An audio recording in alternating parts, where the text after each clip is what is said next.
नमस्कार दोस्तों, स्वागत है आप सभी का एक बार फिर से हमारे यूट्यूब चैनल पे। मेरा नाम है सुमित मुरारी। आई होप आप सब अच्छे होंगे, आपकी पढ़ाई अच्छी चल रही होगी।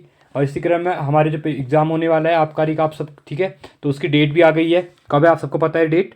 ये है आपकी 9 जून को, ठीक है। तो 9 जून को आपका एग्ज़ाम होगा, याद रखिएगा इसको डेट को। आज के बाद आपके पास मुश्किल 40 दिन बचे हुए हैं, 40 से 42 दिन, ठीक है। तो मेहनत कीजिए। और ये 30वां जो प्रैक्टिस सेट लेके आ रहा हूँ आज मैं, इससे पहले 29 जो प्रैक्टिस सेट आए हुए हैं इनकी प्लेलिस्ट बनी हुई है। एक बार 40 दिन बचे हैं, डेली का एक पेपर लगाइए, तब तक आपका 10 दिन एग्जाम से 10 दिन पहले तक आपका पूरा ये पेपर पूरा हो जाएगा। मैं बीच बीच में लेके आऊँगा प्रैक्टिस सेट, इसमें कंटिन्यू करूँगा। बस आप एक बार फिर से इनको दोबारा लगाइए, ठीक है। और साथ में प्रैक्टिस करिए और रिवीजन कीजिए, ठीक है, चीज़ों को। और एक महीना है और कड़ी मेहनत की, जिससे कि आपका पेपर क्लियर हो जाए, ठीक है। चलो अब इसको स्टार्ट करते हैं। वीडियो को अंत तक देखिए, वीडियो अच्छी लगती है वीडियो को लाइक कीजिए, ठीक है। और साथ में अगर आप अनेकार्थी शब्द, उत्तराखंड के पर्यायवाची शब्द जो भी हैं, ठीक है, लोकोक्तियाँ हैं, मुहावरे हैं, तो प्लेलिस्ट में बने हुए हैं। विंसियर बुक की जो करंट अफेयर्स बनी हुई है प्लेलिस्ट, वो भी जाके देखिए, ठीक है। वो भी आपके एग्जाम के लिए काफ़ी हेल्पफुल है। चलो हम वीडियो को स्टार्ट करते हैं।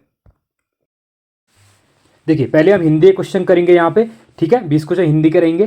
पहला क्वेश्चन है चाँद का मुंह टेढ़ा है के लेखक हैं यशपाल, नागार्जुन, गजानन माधव मुक्तिबोध या अमृत राय, ठीक है। तो कौन है चाँद का मुंह टेढ़ा है? ये है गजानन माधव मुक्तिबोध, ठीक है। अब क्या करिए, आप 1 से 50 तक गिनती लिख लीजिएगा, नंबर लिखिएगा। और मेरे आंसर पहले से पहले आप प्रैक्टिस सेट का मेन मीन यही होता है कि आप क्या करिए, अपनी प्रैक्टिस, आपकी कितनी प्रिपरेशन है, आपने कितना प्रिपेयर किया हुआ है। तो यहाँ पे जैसे क्वेश्चन दिखता है आपको जो आता है, ठीक है, जब तक मैं यहाँ पे टिक करता हूँ, आप क्या करिए, अपना आंसर देखिए कि आपका आंसर क्या है। लास्ट में मुझे कमेंट सेक्शन में क्या बताइए, आपका स्कोर बताइए, ठीक है। तो बेस्ट स्ट्रेटजी आपकी यही होती है किसी भी एग्जाम के, जो हम प्रैक्टिस सेट करते हैं।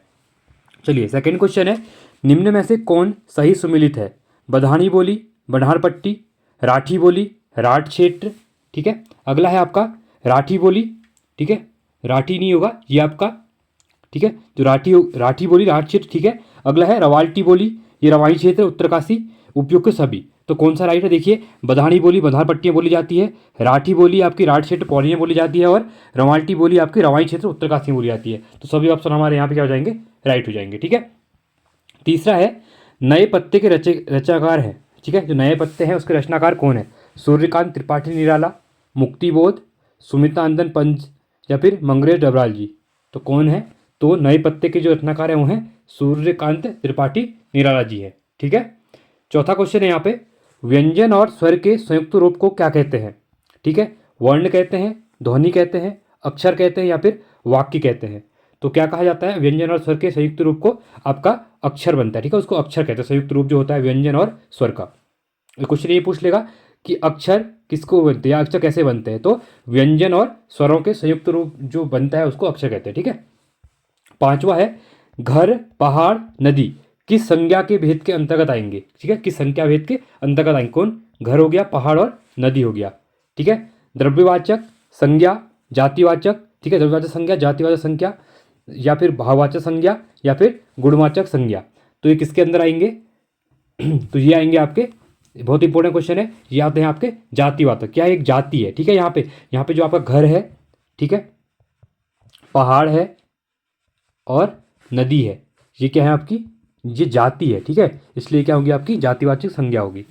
छठा क्वेश्चन है निम्न विकल्पों में से एक वचन शब्द कौन सा है? एक वचन पूछा गया है, नदी, दर्शन, घरों, लताओं, ठीक है। तो अगर इसमें से पूछा जाता है कि कौन सा यहाँ पे एक वचन है, तो नदी, नदी यहाँ पे क्या है? एक वचन है। बहुत सी बहुवचन में नदियाँ हो जाएंगी, क्या हो जाएंगी आपकी? नदियाँ हो जाएंगी, ठीक है। चलिए, सातवां है हम ताजमहल देखने जाएंगे, रेखांकित पद है निजवाचक सर्वनाम, पुरुषवाचक सर्वनाम, निश्चयवाचक सर्वनाम या फिर निश्चयवाचक सर्वनाम। 2 बार हो गया, कोई नहीं, ठीक है। तो इसमें से आपका हम ताजमहल देखने जाएंगे, तो ये कैसा रहेगा? ये आपका पुरुषवाचक सर्वनाम रहेगा, ठीक है। चलिए अगले क्वेश्चन की तरफ बढ़ते हैं। आठवां है निम्नलिखित शब्दों में एक विशेषण नहीं है, विशेषण नहीं है बोला गया है, ठीक है। श्रव्य, सर्व, गर्व या फिर मज्व। तो इसमें से कौन सा नहीं है? तो आपका जो इसमें से विशेषण नहीं है वो गर्व नहीं है, ठीक है। ये आपका भव्य होगा, नॉट भव्य, ठीक है, भव्य होगा ये। चलिए, सर प्रिंटिंग मिस्टेक है। 9वां क्वेश्चन है निम्न वाक्यों में से एक में सकर्मक क्रिया का प्रयोग हुआ है। मैं चला, वह नाता है, ठीक है, मैं चला, वह नहाता है होगा, सॉरी ठीक है, नहाता होगा, यहाँ पे गलत हुआ है, नहाता हो जाएगा, ठीक है। अगला है लड़का सो रहा है, ठीक है, इसमें क्या होगा आपका, लड़का सो रहा है, ठीक है। अगला है लड़की सिल रही है, ठीक है। तो इसमें से कौन सा होगा हमारा राइट आंसर, तो इसमें होगा आपका लड़की सिल रही है, ठीक है। ये क्या है आपका, यहाँ पे सकर्मक का प्रयोग हुआ है, ठीक है। अगला क्वेश्चन है यहाँ पे 10वां क्वेश्चन, निम्नलिखित में से कर्मवाच्य वाला वाक्य चुने, ठीक है। ऐसा कहते हैं कि तुम लिख नहीं सकते, बिल्ली के हाथों चूहा मारा गया, ठीक है, बिल्ली के हाथों चूहा मारा गया, ठीक है, उसे सब कुछ बता दे। तो इसमें से आपका कर्मवाच्य बोला गया, तो कर्मवाच्य कौन सा होगा, बिल्ली के हाथों चूहा मारा गया, ठीक है। 11वां है अरविंद शब्द का पर्यायवाची शब्द बताइए, कमल, गुलाब, कल्पवृक्ष या फिर केवड़ा, ठीक है। तो कौन सा रहेगा, तो अरविंद का यहाँ पे पर्यायवाची आपका कमल रहता है, ठीक। 12वां है दिए गए विकल्पों में से उत्कृष्टा के समानार्थी शब्द को बताइए, ठीक है। यहाँ पे क्या होगा आपका, ये उत्कृष्ट होगा, ठीक है। तो इसमें से अगर उत्कृष्टा का पूछता है, ठीक है, ये आपको बड़ा नहीं होगा, छोटा होगा। उत्कृष्टा का समानार्थी शब्द उत्सुकता, अभिलाषा, कौतूहल, कौतुक, हर्ष, प्रमोद, विराम, विलंब, ठीक है। तो इसमें से कौन सा रहेगा, अगर समानार्थी शब्द की बात करते हैं उत्कृष्टा का, ठीक है, तो उत्कृष्टा का हो जाएगा उत्सुकता और अभिलाषा, तो ऑप्शन नंबर हमारा यहाँ पे राइट हो जाएगा। 13वां क्वेश्चन है यहाँ पे, अवसर के अनुरूप बदल जाने वाले को कहते हैं, ठीक है। जो अवसर के अनुरूप जो बदल जाते हैं उसको क्या कहा जाता है, यथास्थितिवादी कहते हैं, आदर्शवादी, भाववादी, ठीक है, या फिर आपका अवसरवादी। तो क्या कहा जाता है, तो अगर अवसर क्या कहते हैं, अवसर के अनुरूप जो अवसर आने पे, जैसे आप एग्जाम्पल यहाँ पे देख सकते हैं, जैसे अभी इलेक्शन चल रहे हैं, ठीक है, इलेक्शन चल रहे हैं, अभी बहुत से क्या हो रहे हैं, जो नेता लोग हैं वो क्या कर रहे हैं, बीजेपी से कांग्रेस में जा रहे हैं, कांग्रेस से बीजेपी में आ रहे हैं, ठीक है। तो इसमें क्या हो गया, वो अवसर देख रहे हैं, ठीक है, तो वो क्या होते हैं, अवसरवादी होते हैं, ठीक है। तो ऑप्शन नंबर डी यहाँ पे राइट हो जाएगा। 14वां है अप्रतिम शब्द का अर्थ दिए गए विकल्पों में से कौन सा है, प्रियतम, प्रतिमा, बेजोड़ या फिर प्रथम। इसमें से कौन सा रहेगा, तो इसमें से आपका बेजोड़ रहेगा, कौन सा रहेगा आपका, बेजोड़ रहेगा, ठीक है। चलिए अगला क्वेश्चन है यहाँ पे, अपहरण में किस उपसर्ग का प्रयोग हुआ है। अब देखिए जो उपसर्ग होते हैं, ठीक है, उपसर्ग होते हैं ये क्या लगते हैं, शब्द के फर्स्ट में लगते हैं, प्रथम फर्स्ट, ठीक है, फर्स्ट में लगते हैं आगे, ठीक है। और जो आपके प्रत्यय होते हैं, ठीक है, जो प्रत्यय होते हैं वो शब्द के अंत में लगते हैं, कहाँ पे लगते हैं, अंत में लगते हैं, ठीक है। इंपॉर्टेंट है, इसको याद करेगा। तो यहाँ पे अपहरण में उपसर्ग बताया गया है, अ है, अप है, अव है या फिर अनु है, तो कौन सा हो जाएगा, तो इसमें अपहरण, देखिए अप है आगे, तो अपहरण ऑप्शन नंबर बी यहाँ पे हमारा राइट हो जाएगा, ठीक है। अगला है 16वां क्वेश्चन, मैंने यह काम कर लेना चाहिए वाक्य में अशुद्ध अंश है, ठीक है, मैंने यह काम कर लेना चाहिए, इसमें से अशुद्ध कौन सा होगा, मैंने यह काम कर लेना चाहिए, तो इनमें से कौन सा होगा, तो बताइए कौन सा होगा। देखिए कभी जो होता है आपका मैंने नहीं होता है, ठीक है, मैंने कोई शब्द नहीं होता है, ठीक है, तो ये आपका क्या होगा, अशुद्ध हो जाएगा यहाँ पे। 17वां है यहाँ पे, निम्न रसों को उनके स्थायी भावों के साथ सुमिलित कीजिए, ठीक है। देखिए अगर हम यहाँ पे पहले बात करते हैं रौद्र, ठीक है, तो रौद्र का क्या हो जाएगा, कोच हो जाएगा, कौन सा हो जाएगा, कोच नहीं होगा, ये क्रोध होगा, रौद्र का क्या होता है, क्रोध होता है, ठीक है। तो इसको यहाँ पे दोबारा लिख लूँगा मैं, थोड़ा मिस्टेक हुई है, ठीक है, प्रिंट मुझे टाइप करने में थोड़ा प्रॉब्लम आ गया आज, ठीक है। तो आपका ये थर्ड हो जाएगा। अगला है विभत्स, ठीक है, तो विभत्स का कौन सा हो जाएगा, तो ये जुगुप्सा, ठीक है, क्या हो जाएगा, जुगुप्सा हो जाएगा, तो ये आपका 1 हो जाएगा। अगला है अद्भुत, अद्भुत का कौन सा रहेगा, विस्मय, कौन सा रहेगा, विस्मय, तो आपका सेकंड हो जाएगा। और शांत का क्या होगा, शांत का निर्वेद होगा, क्या होगा आपका, निर्वेद होगा, तो ये आपका 5th हो जाएगा। तो राइट ऑप्शन 3, 1, 2, 5, ठीक है, 3, 1, 2, 5। तो देखते हैं कौन सा है हमारा, तो 3, 2, 1, 5 कौन सा होगा हमारा यहाँ पे, सॉरी 3, 2 था, 3, 1 था, आई थिंक 3, 1 था, हाँ 3, 1, 2, 5, ठीक है, 3, 1, 2, 5 ऑप्शन नंबर बी यहाँ पे हमारा राइट हो जाएगा, ठीक है। 18वां है पराधीन जो जन नहीं स्वर्ग नरक ना केतु, ठीक है, पराधीन जो जन नहीं स्वर्ग नरकता हेतु, तो इसमें अलंकार पूछा गया है, कौन सा अलंकार है, ठीक है, तो यहाँ पे अनुप्रास, ठीक है, अनुप्रास, सॉरी थोड़ी एडजस्ट करिए ना, आज थोड़ा प्रॉब्लम हुआ है यहाँ पे, ठीक है, अनुप्रास अलंकार, यमक अलंकार, श्लेष अलंकार या फिर उपमा अलंकार। तो इसमें आपका कौन सा अलंकार रहेगा? पराधीन जो जन नहीं स्वर्ग नरकता हेतु, पराधीन जो जन नहीं स्वर्ग नरकता हेतु। तो इसमें जो आपका रहेगा तो आपका अनुप्रास अलंकार रहेगा। ठीक है। 19वां है कविता हमारे परिपूर्ण क्षणों की वाणी है, यह कथन किसका है? जयशंकर प्रसाद, सुमित्रानंदन पंत, सूर्यकांत त्रिपाठी निराला या फिर महादेव देवी वर्मा। तो किसका है? कविता हमारे परिपूर्ण क्षणों की वाणी है, यह कथन आपका सुमित्रानंदन पंत जी का है। ठीक है।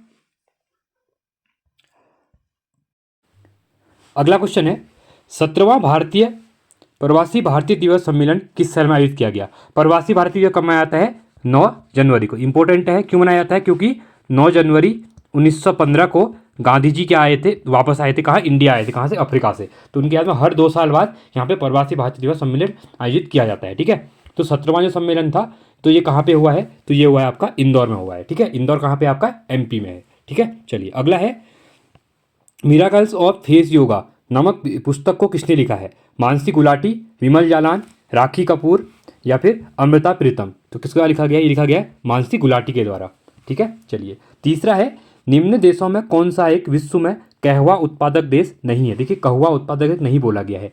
इक्वाडोर, कोलंबिया, ब्राज़ील या चिली। तो कहाँ पे नहीं होता है? तो आपका चिली में क्या होता है? कहवा नहीं होता है। ठीक है। चौथा है कुतुब मीनार के प्रवेश द्वार का नाम है। ठीक है। कुतुब दरवाज़ा, बुलंद दरवाज़ा, अलाई दरवाज़ा या फिर सीरी दरवाज़ा। कुतुब मीनार कहाँ है आपका? ये आपका दिल्ली में है। 4 राजाओं के द्वारा इसका निर्माण करवाया गया था। ठीक है। इसकी जो हाइट है वो आपका 81 मीटर, 80-81 मीटर के आसपास है। ठीक है। तो इसमें जो प्रवेश द्वार है इसका वो कौन सा है? और ये कहाँ पे है? दिल्ली में मेहरौली में है। ठीक है। मेहरौली में, याद रखना। तो इसका जो नाम है वो है आपका अलाई दरवाज़ा। इंपॉर्टेंट है, क्वेश्चन पूछा था अलाई दरवाज़ा कहाँ है? तो ये नई दिल्ली में है और कुतुब मीनार के प्रवेश द्वार को यहाँ पे कहा जाता है।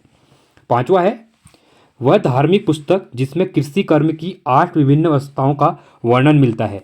अवदान शतक, मिलिंदोपनिषद, आर्यमंजू, त्रिमूलकल्प या फिर दीपवंश। तो किसमें मिलता है कृषि कर्म की 8 विभिन्न अवस्थाओं का वर्णन? ये मिलता है मिलिंदोपनिषद में। ठीक है। इंपॉर्टेंट बुक है ये।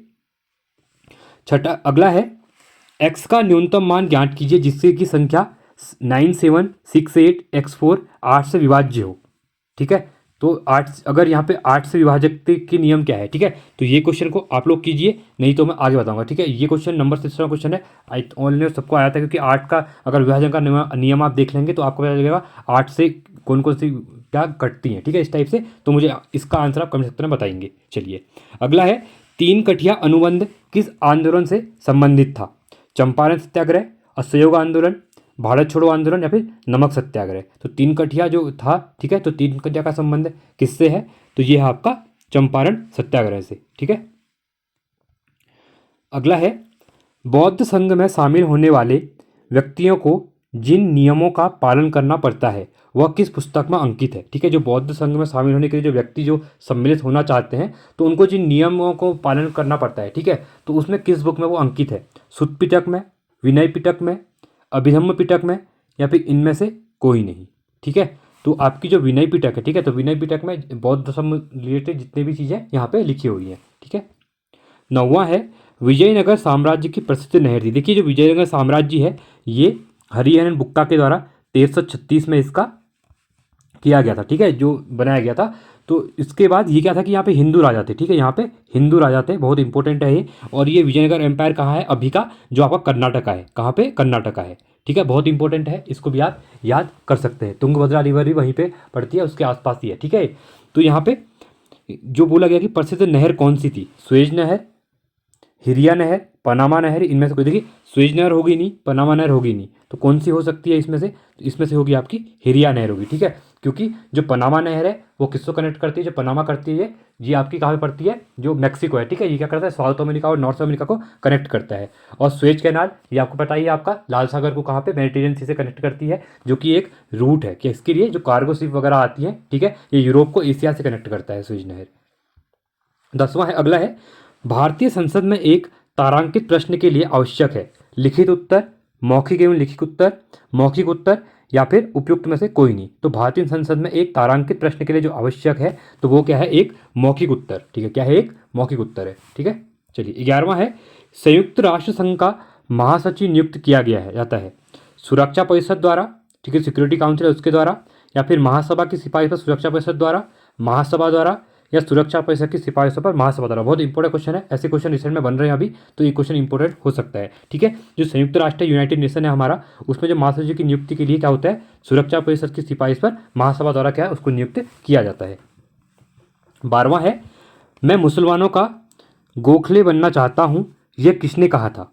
खान अब्दुल गफ्फार खां, मोहम्मद अली जिन्ना, सर सैयद अहमद खां, या फिर मौलाना मोहम्मद अली के द्वारा। तो किसके द्वारा कहा गया था, मैं मुसलमानों का गोखले बनना चाहता हूँ?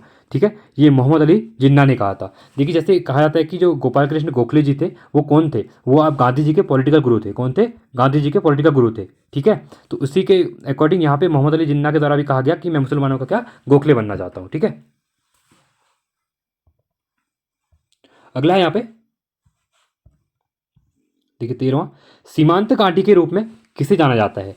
खान अब्दुल गफ्फार खान, मौलाना कलाम आज़ाद, जफर अली खान, या मोहम्मद अली जिन्ना। ठीक है, तो ये आपका राइट आंसर बहुत इंपॉर्टेंट है। तो सीमांत घाटी के नाम से खान अब्दुल गफ्फार खान को जाना जाता है। 14वां है, पाटलिपुत्र की स्थापना किसने की थी? बहुत इंपॉर्टेंट क्वेश्चन, रिसेंट उत्तराखंड के एग्जाम में क्वेश्चन आया भी है। अजातशत्रु, उदयन ने, बिंबिसार ने, या चंद्रगुप्त मौर्य ने? तो किसने की थी? तो उदयन के द्वारा की गई थी। किसके द्वारा की गई थी? उदयन के द्वारा। ठीक है, ये बहुत से इसमें डाउट भी है, पर उदयन में आप क्लिक करना। ठीक है, 15वां है, पॉवर्टी एंड अनब्यूटीफुल इन इंडिया के लेखक कौन है? देखिए, पॉवर्टी इन ब्यूटीफुल बहुत इंपॉर्टेंट बुक थी। ठीक है, तो किसके द्वारा लिखी गई थी? महात्मा गांधी, बदरुद्दीन तैयबजी, फिरोजा मेहता, या फिर दादाभाई नौरोजी। इनको grand old man of India भी कहा जाता है। किसको? दादाभाई नौरोजी की। और इन्हीं की बुक थी पॉवर्टी एंड अनब्यूटीफुल इन इंडिया। ठीक है, बहुत इंपॉर्टेंट बुक है। ये क्वेश्चन तो बहुत हॉट टॉपिक रहता है, ये रहता है, इस क्वेश्चन को बहुत बार पूछा जाता है एग्जाम में। अगला है, राम, मोहन और महेश बैडमिंटन खेलते हैं, महेश, रमेश तथा प्रमोद टेनिस खेलते हैं, और महेश, रमेश तथा राम शतरंज खेलते हैं। कौन शतरंज बैडमिंटन खेलते हैं परंतु टेनिस नहीं खेलते? देखिए, ये क्वेश्चन मैंने बहुत बार करवाया भी है आपको, मैं फिर से कहा जाता हूँ, बहुत इंपॉर्टेंट क्वेश्चन है रीजनिंग के प्रोस्पेक्टिव में। देखिए, आपको क्या करना है, पहले खेल कितने राम देख, राम कौन कौन से हैं, पहले राम है, फिर मोहन है, ऐसे करना है आपको एग्जाम में भी। ठीक है, मोहन है, फिर आपके महेश है, महेश में एम ही लिख रहा हूँ। ठीक है, महेश है, ये 3 हो गए। उसके बाद आपका कौन है? रमेश भी है, तो रमेश में मैं एम रमेश लिख रहा हूँ। ठीक है, तो मैं राम लिख लेता हूँ, रमेश में खाली मैं आर लिख रहा हूँ। ठीक है, देखिए, उसके बाद है अगला प्रमोद भी है, तो प्रमोद में मैं पी लिख रहा हूँ। ठीक है, अब यहाँ पे खेलों के नाम लिखेंगे। खेल कौन कौन सा है? पहला आपका बैडमिंटन है, मैं इसको बी लिख रहा हूँ। अगला है आपका जो आएगा टेनिस आएगा, मैं इसको टी लिख रहा हूँ। बहुत इंपॉर्टेंट क्वेश्चन है। ठीक है, इसकी मत कीजिएगा, क्वेश्चन को देखा के एक बार सीख लेंगे तो आप कोई भी क्वेश्चन कर लेंगे। टेनिस के बाद अगला आ रहा है आपका शतरंज, तो मैं सी लिख रहा हूँ चेस के लिए। ठीक है, और बैडमिंटन हो गया हमारा, पहला बैडमिंटन था, उसके बाद टेनिस था, शतरंज था, बैडमिंटन। ठीक है, इतने ही हमारे टेनिस 3 खेल हैं। ठीक है, देखिए अब क्या बोला गया है, राम, मोहन और महेश बैडमिंटन खेलते हैं। बैडमिंटन कौन कौन खेल रहे हैं? राम भी खेल रहा है, महेश भी खेल रहा है, और मोहन भी खेल रहा है, और महेश भी खेल रहा है। ठीक है, अगला क्या बोला गया, अगली लाइन पढ़िए, और महेश, रमेश तथा राम शतरंज खेलते हैं। अब महेश क्या खेल रहा है? शतरंज खेल रहा है। रमेश भी क्या खेल रहा है? शतरंज खेल रहा है। और दूसरा राम भी क्या खेल रहा है? शतरंज खेल रहा है। ठीक है, इस टाइप से हो गया। अगला लाइन पढ़ेंगे, कौन शतरंज तथा बैडमिंटन खेलते हैं। अब यहाँ पे बोला गया कि कौन शतरंज तथा बैडमिंटन खेलते हैं। देखिए, शतरंज और बैडमिंटन कौन खेल रहा है? एक राम खेल रहा है, एक मोहन खेल रहे हैं, 2 ही खेल रहे हैं, परंतु टेनिस नहीं खेलते हैं। तो टेनिस कौन नहीं खेलते हैं? तो यहाँ पे टेनिस आपका कोई राम भी नहीं खेल रहा है, आपका यहाँ पे महेश भी नहीं खेल रहा है, कोई नहीं खेल रहा है। तो इसका जो राइट आंसर रहेगा तो वो कौन सा रहेगा? देखिए, तो राम क्या कर रहा है इन दोनों में से, अब इन दोनों में से बताया गया था कि कौन नहीं खेल रहा है, तो यहाँ पे जो टेबल टेनिस नहीं खेल रहा है वो आपका राम नहीं खेल रहा है। कौन नहीं खेल रहा है? राम नहीं खेल रहा है। ठीक है, देखिए, राम, मोहन और महेश बैडमिंटन खेल रहे थे, महेश, रमेश, प्रमोद टेनिस खेल रहे थे। देखिए, महेश भी खेल रहा था, अच्छा टेनिस महेश खेल रहा था यहाँ पे। ठीक है, देखिए यहाँ पे लिखा है महेश क्या कर रहा है? टेनिस खेल रहा है, तो टेनिस खेल रहा है, इसलिए यहाँ पे राम नहीं खेल रहा है। ठीक है, तो इसलिए हमारा राम ऑप्शन राइट हो जाएगा। तो ऑप्शन नंबर हमारा कौन सा राइट रहेगा यहाँ पे? देखिए, ऑप्शन नंबर डी हमारा यहाँ पे राइट हो जाएगा। ठीक है, चलिए अगले क्वेश्चन की तरफ बढ़ते हैं। आई होप आपको ये समझ में आया होगा। ठीक है, मैंने इससे पहले भी सेटों में ये क्वेश्चन करवाया हुआ है, इंपॉर्टेंट क्वेश्चन है ये, क्योंकि टाइम उसके लिए ये क्वेश्चन डाल दिए जाते हैं एग्जाम में। ठीक है, देखिए अगला है, भारत नेट परियोजना का संबंध है ग्राम पंचायतों में ब्रॉडबैंड कनेक्शन से, पंचायत में हर घर बिजली देने से, पंचायतों में रोजगार से, उपयुक्त में से कोई नहीं। ठीक है। तो भारत नेट जो परियोजना है इसका संबंध किससे है, तो ग्राम पंचायतों में ब्रॉडबैंड कनेक्शन को जोड़ने का ये सरकार के द्वारा एक इनिशिएटिव लिया गया है, जिसमें कि हर गांव को यहाँ पे ब्रॉडबैंड से जोड़ा जा रहा है, ठीक है, और नेट पहुँचाया जा रहा है। 18वां है मर्मगांव पत्तन स्थित है। जो मर्मगांव पत्तन है कोलकाता में है, गोवा में है, मुंबई में है या फिर कर्नाटका में, इंपॉर्टेंट है तो ये आपका गोवा में है, ठीक है। और नोरासेरा पूछेगा अगर, वो आपका कहाँ पे है, महाराष्ट्र में है, ठीक है, पूछता है क्वेश्चन। चलिए 19वां है सनत के द्वारा भूमि देना प्रारंभ किया गया था। भारत भास्कर वर्णन द्वारा, राजश्री, प्रभाकर वर्धन द्वारा या हर्षवर्धन द्वारा, ठीक है। तो राइट ऑप्शन कौन सा होगा, सनत के द्वारा भूमि देना प्रारंभ किया गया हर्षवर्धन के द्वारा, ठीक है। 20वां है अशोक ने तृतीय बौद्ध संगति का आयोजन किया था। पाटलिपुत्र, श्रीलंका, कलिंग या फिर श्रीनगर में। देखिए इसमें एक इंपॉर्टेंट है, बता देता हूँ। अगर अभी इसमें तो बोला गया कि कहाँ पे हुई थी संगति, जगह पूछी गई है, बट कभी कभी उसका अध्यक्ष पूछ लेता है, तो इसमें एक याद करिएगा अ का अक, ठीक है। देखिए अकाक याद कर लो, अजातशत्रु पहले में था, दूसरे में काला अशोक था, ठीक है, तीसरे में अशोक था और लास्ट में आपका कनिष्क था। देखिए ठीक है, अजातशत्रु, कालाशोक, अशोक और कनिष्क, ये क्वेश्चन पूछता है, ठीक है। तो इसके टाइम हुई थी। अब देखिए पूछा गया कि अशोक के तृतीय, देखिए अब अशोक आ गया तृतीय वाले में, तो संगति का आयोजन किया गया पाटलिपुत्र में, श्रीलंका, कलिंग या श्रीनगर में। तो कहाँ पे किया गया था, पाटलिपुत्र में किया गया। देखिए बहुत इंपॉर्टेंट क्वेश्चन 21वां, यदि माह का 7वां दिन क्या बोला गया है, शुक्रवार है से 3 दिन पहले, मतलब ये कह रहा है कि यदि माह का जो 7वां दिन क्या है, शुक्रवार से 3 दिन पहले है। मतलब अगर शुक्रवार, ठीक है, तो मतलब क्या करेंगे, शुक्रवार से 3 दिन पहले क्या होता है आपका, बृहस्पति होता है, बुध होता है, मंगल होता है। मतलब आपका जो 7 को क्या होगा, मंगलवार है बोला गया है, ठीक है। तो माह का 19वां दिन क्या होगा, आपको ऐसे मैनेज करना है। तो 19वां दिन जैसे आपका 7 का आपको क्या हो गया है, मंगल हो गया है, तो अगला मंगल आएगा आपका 14 को आएगा, ठीक है। फिर मंगल के बाद 15 को आपको बुध हो जाएगा, ठीक है, 15 को आपको बुधवार हो जाएगा, 16 को बृहस्पति हो जाएगा, 17 को आपको शुक्र हो जाएगा, 18 को आपका क्या हो जाएगा, सैटरडे हो जाएगा, 19 को क्या हो जाएगा आपका, संडे हो जाएगा। तो 19 पूछा है तो कौन सा हो जाएगा, संडे हो जाएगा। तो ऑप्शन नंबर ए हमारे यहाँ पे राइट हो जाएगा। ऐसे करना है, सोचिए, माइनस करिए, क्योंकि ज़्यादा इसमें कुछ लॉजिक लगाएंगे तो बहुत डिफिकल्ट हो जाता है। आपको सिंपली करना है, चीज़ों को जिनको माइनस कीजिए, बाद में ऐड करते जाइए। 7 दिन होते हैं, आप सबको पता ही है, ठीक है। चलिए 22वां क्वेश्चन है यहाँ पे, कैबिनेट मिशन की अध्यक्षता किसने की थी, Lord Mountbatten, A.V.. Alexander, sir Pethick Lawrence या क्लेमेंट इटली के द्वारा, ठीक है। तो किसके द्वारा किया गया था, तो ये किया गया था सर पैथिक लॉरेंस के द्वारा। 23वां है, एक दिन में कितनी बार घड़ी की सुइयाँ सीधी होती हैं, ठीक है। जो घड़ी होती है इसमें जो सुइयाँ होती हैं वो एक दिन में बोला कि कितनी बार सीधी होंगी, ठीक है। अगर एक दिन मतलब आपका 24 घंटे की बात कर रहा है, अगर 24 घंटे में आप कितनी बार होंगी, तो देखिए जब होगा, देखिए 6 बजेगा तो सीधी हो जाएगी, 9 बजेगा यहाँ सीधी हो जाएगी, तो टोटल मिला के 24 घंटे की बात करें, 24 दूनी कितना हो जाएगा, 22 हो गया, तो आपका ये हो जाएगा 44, ठीक है। ऑप्शन कितना हो जाएगा, 44 हो जाएगा, ठीक है। 24वां है, आरबीआई का मुख्यालय कहाँ है, जो रिजर्व बैंक ऑफ इंडिया है हमारा, ठीक है, तो इसका जो मुख्यालय है कहाँ, हेडक्वार्टर दिल्ली में, मुंबई में, कोलकाता में या फिर चेन्नई में। तो कहाँ पे है आरबीआई का हेडक्वार्टर, ये आपका मुंबई में है, ठीक है। आरबीआई क्या करती है, यहाँ पे करेंसी नोट जो होते हैं उनको बनाती है, ठीक है, उनको भेजती है। 25वां क्वेश्चन है यहाँ पे, निम्न में से भारत की सबसे विशालतम सिंचाई नहर कौन सी है, सरहिंद नहर, इंदिरा गांधी नहर, रामगंगा नहर या इनमें से कोई नहीं। तो कौन सी है, तो अगर निम्नलिखित सबसे विशालतम सिंचाई नहर बोलते हैं तो ये आपकी इंदिरा गांधी नहर। और ये कहाँ जाती है, ये आपकी जाती है पंजाब होते, हिमाचल पंजाब होते हुए पंजाब से आपको राजस्थान में, और राजस्थान में क्या करती है ये सिंचाई के लिए, क्योंकि राजस्थान में पता है एरिड रीजन है पूरा, सैंड वाला, जहाँ पे बालू है, तो वहाँ पे ये इसका काम, ठीक है, ये बहुत इंपॉर्टेंट हो जाती है वहाँ पे। तो ये थे हमारे इंपॉर्टेंट क्वेश्चन, ठीक है। जो ये सेट हमारा 30वां था। तो अगर आपको वीडियो अच्छी लगी तो वीडियो को लाइक कीजिए, चैनल को सब्सक्राइब कीजिए और वीडियो को दोस्तों के साथ शेयर कीजिए। साथ में आप टेलीग्राम चैनल को ज्वाइन कर सकते हैं, यहाँ पे जो भी इंपॉर्टेंट डिस्कशन होता है हम यहाँ पे कर देते हैं। कभी जैसे कुछ नोटिफिकेशन आता है या फिर कोई इंपॉर्टेंट न्यूज़ होती है, ठीक है, हर चीज़ के लिए वीडियो नहीं बनाई जाती है, तो जो छोटी छोटी न्यूज़ें होती हैं वो हम टेलीग्राम पर शेयर कर देते हैं, ठीक है। और इसी क्रम में इससे पहले जो 29 सेट थे आप देखिए, उसको प्रैक्टिस कीजिए, ज़्यादा दिन नहीं है, 40 दिन बचे हुए हैं। और साथ में विंसियर बुक की मैंने करंट अफेयर करवाई हुई है, आप विंसियर बुक करंट अफेयर देख सकते हैं वीडियो में जाके। साथ में मैंने उत्तराखंड का बजट करवाया हुआ है 2024 और 25 के लिए, ठीक है, वो इंपॉर्टेंट है, वहाँ से भी 1-2 क्वेश्चन पूछे जाते हैं करंट अफेयर में, तो वो भी देखिए आप। साथ में जो यूके SSC का अभी नया ट्रेंड चला है, यहाँ पे देखा होगा, लोकोक्ति पूछ रहा है, उत्तराखंड की संस्कृति पूछ रहा है, निकासी शब्द पूछा है उत्तराखंड के, वो मैंने करवाए हुए हैं। कुमाऊनी और गढ़वाली शब्दकोश भी करवाया हुआ है, वहाँ से भी क्वेश्चन पूछे जा रहे हैं, तो आप जाके वीडियो उनको भी देख सकते हैं। ठीक है, साथ में नेशनल और करंट अफेयर करवाइए, नेशनल इंटरनेशनल मैंने मंथ वाइज, तो 20-20 मिनट की वीडियो है, वहाँ भी देखिए, वहाँ से भी आपके क्वेश्चन बन जाएंगे। साथ में परीक्षा वाणी की मैं एमसीक्यू सीरीज करवा रहा हूँ, आप वो भी जाके देख सकते हैं प्ले लिस्ट में। डेली हर चैप्टर के मैं उसमें 200 से 300 क्वेश्चन करवा रहा हूँ हर चैप्टर के, तो वो भी आपके लिए काफ़ी हेल्पफुल रहेगी। तो चलिए आज के लिए इतना ही। Thanks for watching. जय हिंद, वंदे मातरम।